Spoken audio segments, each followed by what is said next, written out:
but let's listen to Mr. Carney, then we'll come back. No, you're an economist, you're a banker. You took part in this debate without indicating where you'll cut and without a fiscal framework. Do you think that people really know more about the option you're putting forward this evening? As I've just said in the debate, we will be unveiling our platform over the weekend.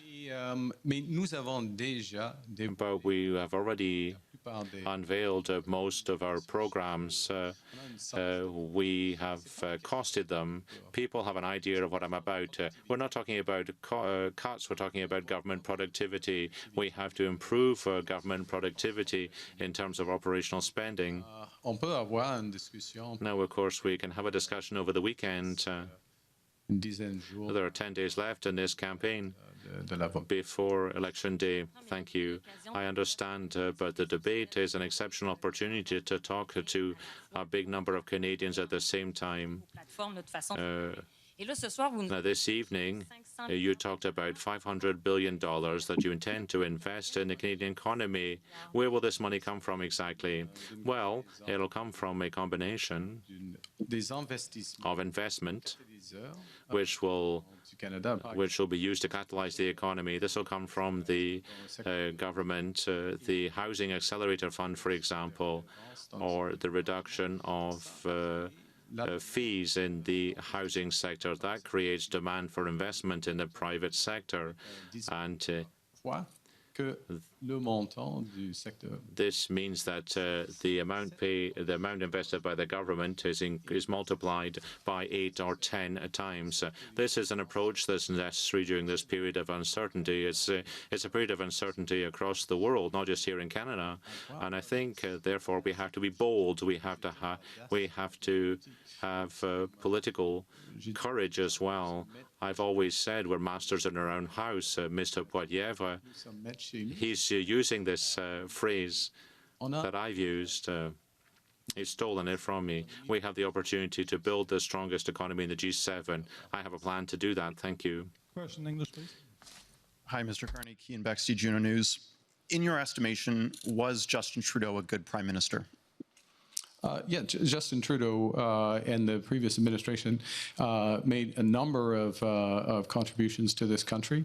I suspect since I have 10 minutes, I think, right, for the responses, I'm not going to enumerate them all. I'll make one point which I think is relevant on the way looking forward, which is as I said the other night in an interview, he and I, we share the same values in terms of solidarity, taking care of one another. Emphasis on reconciliation, emphasis on equality of all Canadians, and building a better country for everyone else.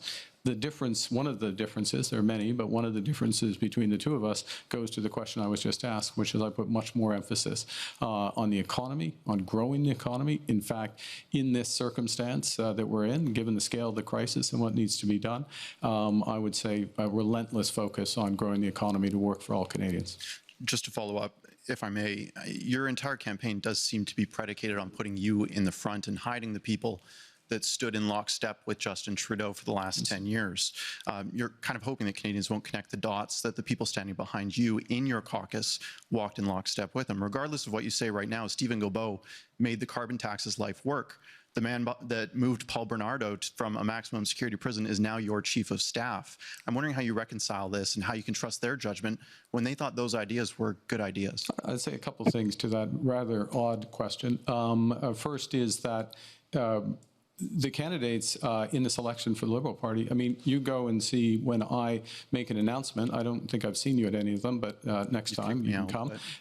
And you will see a wide range of the candidates that are there presenting themselves. So, for example, with respect to our announcement on crime, we had Bill Blair, now the Minister of Defence, of course, formerly the Chief of Police and a long time in Toronto, and Nathalie Provost, who is a new candidate. We're honored to have her, and someone who's dedicated their life to helping to end gun violence and violence against women. There is a very wide range of candidates that have come to the party with me. There's a lot of fresh blood. There's also a lot of experience that's there, and you need that combination of energy, new ideas, experience, and a fundamental passion for making this country better in order to serve at this crucial time. Thank you very much.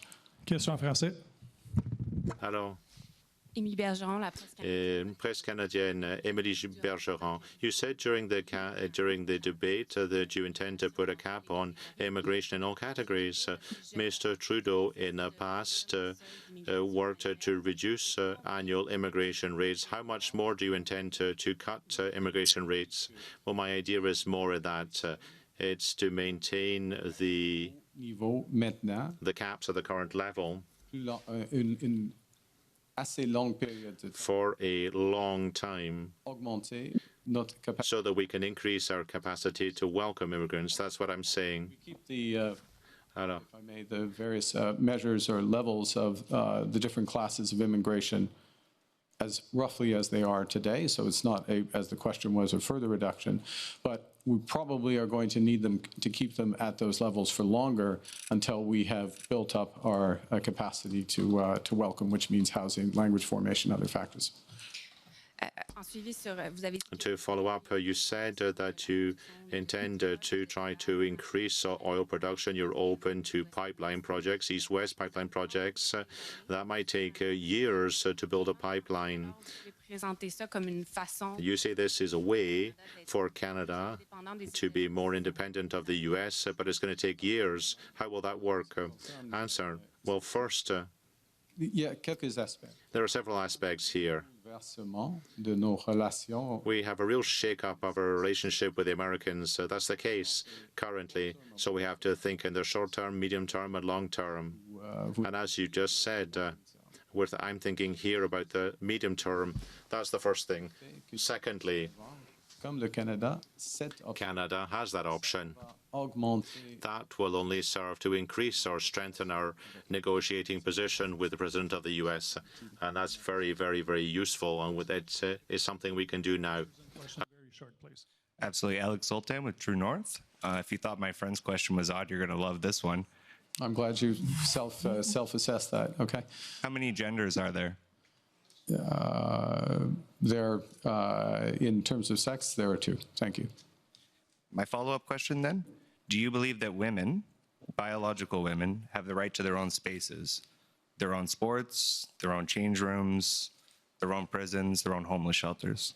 I think this is Canada, and that as a general objective, yes.